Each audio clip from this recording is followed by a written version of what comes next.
Olá, sejam bem-vindos. Aqui é o Mental Tip, o podcast onde o conhecimento dobra a cada informação. Este é o 10º episódio da nossa série especial sobre Napoleão Bonaparte. Os links para os livros utilizados estão na descrição. Se este conteúdo fizer sentido para você, deixe seu like e compartilhe com alguém que gosta de história. Para começar nossa análise de hoje, vamos pensar nisso. Em 1805, a Europa estava em um ponto de ebulição.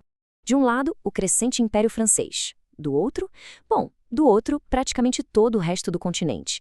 A questão era, como um homem, Napoleão, poderia sobreviver ao poder combinado de 3 gigantes? E que gigantes eram esses? Áustria, Rússia e Inglaterra. As maiores potências da época decidiram se unir. O objetivo era um só e muito claro: derrubar Napoleão. O medo era que a influência da França, com suas ideias revolucionárias e sua expansão militar, mudasse o mapa da Europa para sempre. E eles não estavam errados. A confiança da coalizão era enorme. O historiador England nos conta que a lógica parecia simples. A força somada dos exércitos austríaco e russo seria matematicamente impossível de ser derrotada por Napoleão. No papel, a guerra já estava ganha antes mesmo de começar. Mas a história raramente segue o roteiro. E enquanto em Paris o clima era de pura ansiedade, como descreve Cronin, Napoleão viu o cenário de uma forma completamente diferente. Ele não viu uma ameaça esmagadora, mas sim uma oportunidade estratégica única. Ludwig chega a descrever esse momento como o confronto entre o homem e o destino. Napoleão decidiu não esperar. Ele ia agir e rápido. E é aqui que a genialidade dele começa a aparecer de forma gritante. Napoleão entendia que sua maior arma não era o número de soldados, mas a velocidade com que eles podiam se mover. Ele decide levar a guerra até os seus inimigos, antes que eles pudessem se coordenar.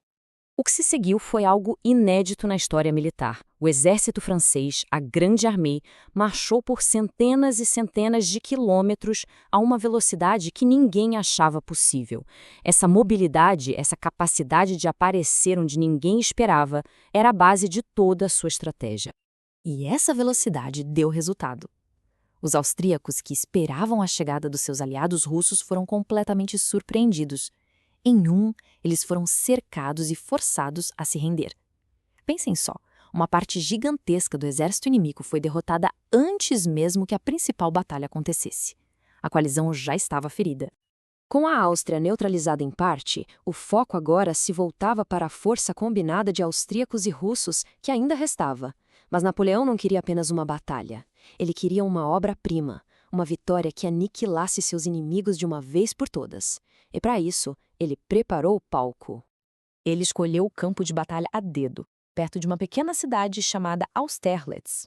Ele estudou cada colina, cada riacho, cada detalhe daquele terreno. O objetivo agora era fazer com que o exército austro-russo atacasse exatamente onde, quando e como ele queria. E como ele fez isso? Com um verdadeiro show de manipulação. Ele fez de tudo para parecer fraco, manteve parte de suas tropas escondidas, abandonou deliberadamente posições altas e estratégicas e até espalhou rumores de que estava desesperado para negociar a paz. Ele queria que o inimigo subestimasse. A análise de Cronin aqui é perfeita. Napoleão não estava apenas movendo soldados, ele estava jogando com a mente de seus adversários. Ele alimentou a arrogância dos czares da Rússia e da Áustria, fazendo-os acreditar que tinham a vantagem e que a vitória seria fácil. E Ludwig complementa essa ideia de forma brilhante. Era como se Napoleão fosse um diretor de teatro, posicionando seus atores e controlando a iluminação, esperando o momento certo para o ato final. E os inimigos, sem perceber, estavam seguindo o roteiro dele à risca. A armadilha estava pronta. E então o dia chegou. 2 de dezembro de 1805. O aniversário de 1 ano da coroação de Napoleão como imperador. O cenário estava montado para um dos dias mais famosos da história militar. O dia amanheceu coberto por uma névoa densa e gelada. Ninguém conseguia ver nada. Os exércitos estavam posicionados, mas a batalha estava em suspenso, esperando que a natureza permitisse o seu início. A tensão era palpável. No meio dessa espera, Napoleão cavalgou na frente de suas tropas. Ele não fez um discurso longo e inflamado. Ele disse algo muito simples, quase paternal. Soldados, lembrem-se, estou satisfeito convosco. Essas palavras, vindas do imperador, tocaram profundamente o coração daquele exército, criando um laço de lealdade inquebrável. E então, Aconteceu. A névoa começou a se dissipar e um sol brilhante surgiu no horizonte, o famoso Sol de Austerlitz. E quando a paisagem se revelou, o plano de Napoleão se mostrou em toda a sua perfeição.